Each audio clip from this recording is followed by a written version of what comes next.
తెలుగు రాష్ట్రాల్లో అతిపెద్ద lift manufacturer lifts ట్రై.com dealership కూడా ఇవ్వబడును. గతంలో కేవలం నిత్య పెళ్లి కొడుకుల గురించే వినేవాళ్ళం. ఇప్పుడు సీన్ మారింది. నిత్య పెళ్లి కూతుల చీటింగ్ బాగోతాలు నిత్యం వినపడుతూనే ఉన్నాయి. ఆ లిస్ట్లో మరో కిలాడి చేరింది. పాపం పండి పట్టుబడిపోయింది. ఇంతకీ ఎవరా వగలాడి? Let us have a full details.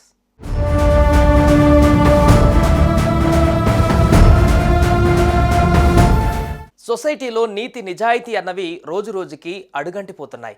అందరూ కాదు కానీ కొందరు అవకాశం దొరికితే చాలు అడ్డగోలు పనులు చేసి ఈజీ మనీ సంపాదించాలన్న ఆలోచనలోకి అలవోకగా జారిపోతున్నారు.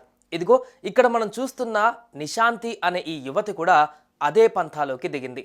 తమిళనాడుకు చెందిన ఈ యువతి తాను మెడికల్ స్టూడెంట్గా అవతారమెత్తింది.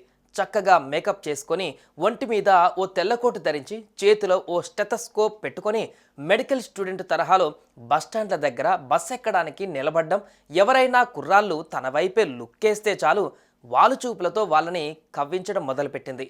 ఆ తర్వాత వారితో మాటామాటా కలిపి లవ్ చాటింగ్లోకి లాగేయడం మొదలుపెట్టింది. ఓ డాక్టర్ అమ్మ తనను లవ్ చేయడం, పెళ్లికి ఓకే చెప్పడంతో ఆనందంలో మునిగిపోయి ఆ తర్వాత పెళ్లి చేసుకొని కొన్నాళ్ళు వారితో గడిపిన తర్వాత పెళ్లికి వాళ్ళు పెట్టిన నగలు, రూమ్లో ఉండే విలువైన వస్తువులు డబ్బుతో చెక్కేసి వెళ్ళిపోవడం మొదలుపెట్టింది.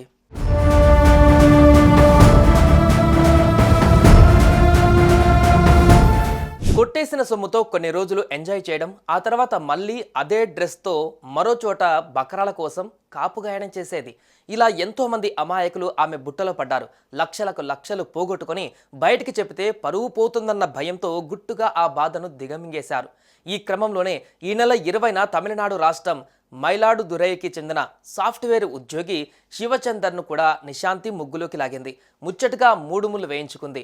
ఈ పెళ్లికి సంబంధించి చేసిన షార్ట్ వీడియోను శివచందర్ ఇన్స్టాలో పోస్ట్ చేయడంతో అమ్మగారి బండారం అచ్చంగా వెలుగులోకి వచ్చింది.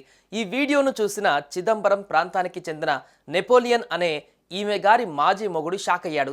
తనను పెళ్లి చేసుకుని నగానట్రా కొట్టేసి కనిపించకుండా పోయిందే ఈ నిశాంతేనంటూ పోలీసులకు రిపోర్ట్ ఇచ్చాడు. అతను చూపించిన ఆధారాలతో పోలీసులు కేసు నమోదు చేశారు. ఆ క్రమంలో ఈరోడ్, చిదంబరం, మైలాడుదురై ప్రాంతాలతో పాటు మరికొన్ని చోట్ల నిశాంతి మీద చీటింగ్ కేసులు నమోదైనట్లు గుర్తించారు.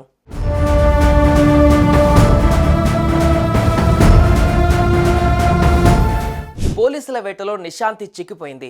ఈమెకు 2010లోనే పెళ్ళైనట్లు, 2 బిడ్డలు కూడా ఉన్నట్లు, వారిని తల్లిదండ్రుల దగ్గర వదిలేసి నిశాంతి ఈ చీటింగ్ ప్రొఫెషన్లోకి దిగినట్లుగా పోలీసు విచారణలో వెల్లడైంది. మొత్తానికి మరో నిత్య పెళ్లి కూతురు పోలీసుల చేతికి చిక్కి ఇప్పుడు జైల్లో చిప్పకొడి తింటుంది. సుమన్ టీవీలో మీ పర్సనల్ అండ్ బిజినెస్ ప్రమోషన్స్ కోసం కింది నెంబర్కి కాంటాక్ట్ చేయండి.